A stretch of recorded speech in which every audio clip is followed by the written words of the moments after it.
En France, on appelle ça un fait divers. C'est l'histoire d'un jeune garçon, il a 16 ou 17 ans, mais on dit de lui qu'il est beaucoup plus mûr que les autres élèves. Et de sa professeure de français, elle a 32 ans, ses élèves l'adorent, c'est ce qu'on appelle un bon prof. Ils tombent amoureux l'un de l'autre. Vous vous dites tous, on sait, on connaît la suite, ils imposent leur amour, se marient et lui devient président de la République.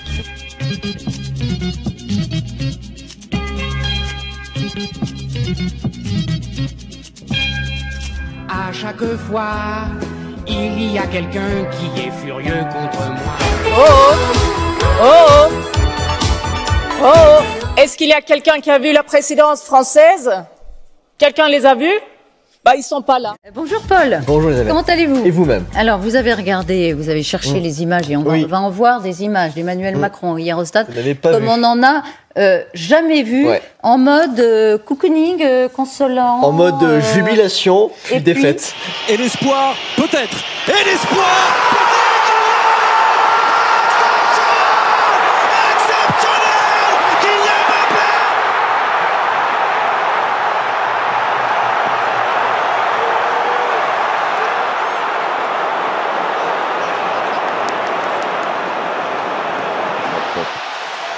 tranquille, comme l'immense joueur qu'il est.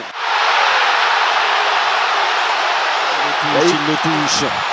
Et Paredes qui va tout de suite aller voir une fois dans son histoire. Les ragards. Hier, au coup de sifflet final, personne n'a su trouver les mots capables de réconforter Kylian Mbappé. Le président de la République a pourtant essayé. Je lui ai dit qu'il avait que 24 ans. Il a déjà gagné une Coupe du Monde, il fait une finale. Voilà. Et donc, franchement, je ne suis pas le mieux placé pour essayer de raisonner ce soir les gens. Parce que j'étais au moins aussi triste que lui. Vive la République. Dans le vestiaire, rien n'y fait. Ni les gestes d'affection, ni les grands discours n'ont rendu le sourire au bleu. De base, je suis horticole et j'ai envoyé partout dans les mairies, ils ne prennent pas. Mais si vous êtes prêt et motivé, dans l'hôtellerie, le café, la restauration, dans le bâtiment, il n'y a pas un endroit où je vais où ils ne me disent pas qu'ils cherchent des gens. Je traverse la rue, je vous en trouve, ils veulent simplement des gens qui sont prêts à travailler. Monsieur le Président, un livre vous dit philosophe. Il affirme qu'aucun de vos mots n'est le fruit du hasard. Voici quelques mois, vous avez parlé des gens qui réussissent et des gens qui ne sont rien.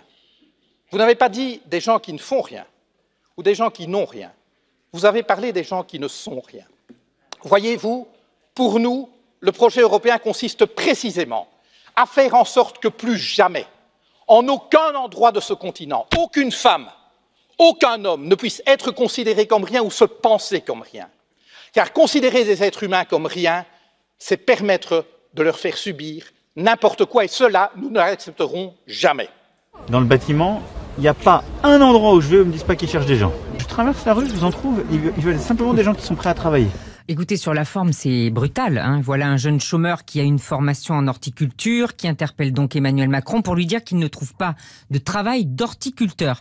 Et voilà le président qui lui répond, mais si vous êtes prêt et motivé, il y a du travail dans les cafés, dans les restaurants, l'hôtellerie, le bâtiment, et il faut y aller maintenant. Je traverse la rue, je vous en trouve, ne perdez pas de temps à m'écrire.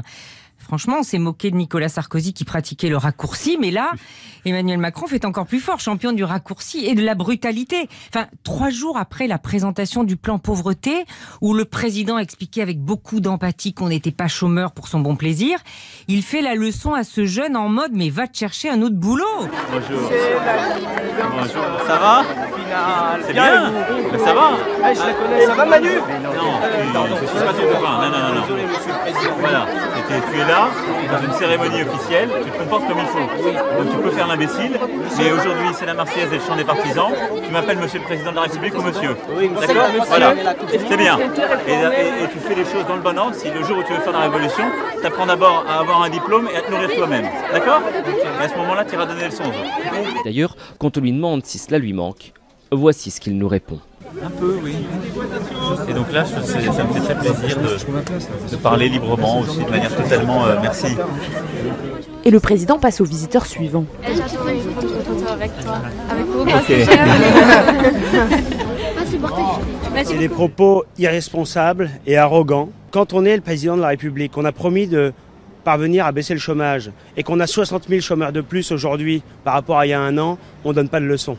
Emmanuel Macron est le président des riches et du mépris pour les plus faibles, pour les plus fragiles, pour ceux qui galèrent, pour ceux qui ont des difficultés à boucler leur fin de mois, pour ceux qui parfois consacrent des journées entières à chercher un emploi et n'y arrivent pas. Dans votre France, l'état de droit garant de nos libertés s'éloigne jour après jour.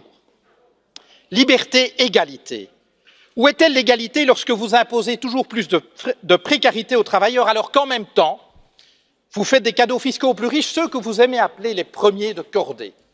Votre foi en eux est inébranlable, mais voyez-vous, ce qui définit la cordée, monsieur Macron, c'est la corde.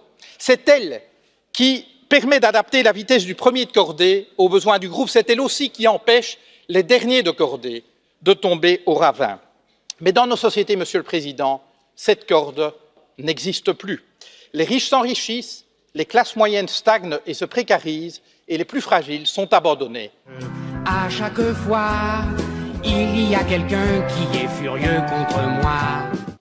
Liberté, égalité, fraternité. Est-ce au nom de la fraternité que vous vendez des armes à des régimes qui les retournent contre leur propre population ou contre leurs voisins?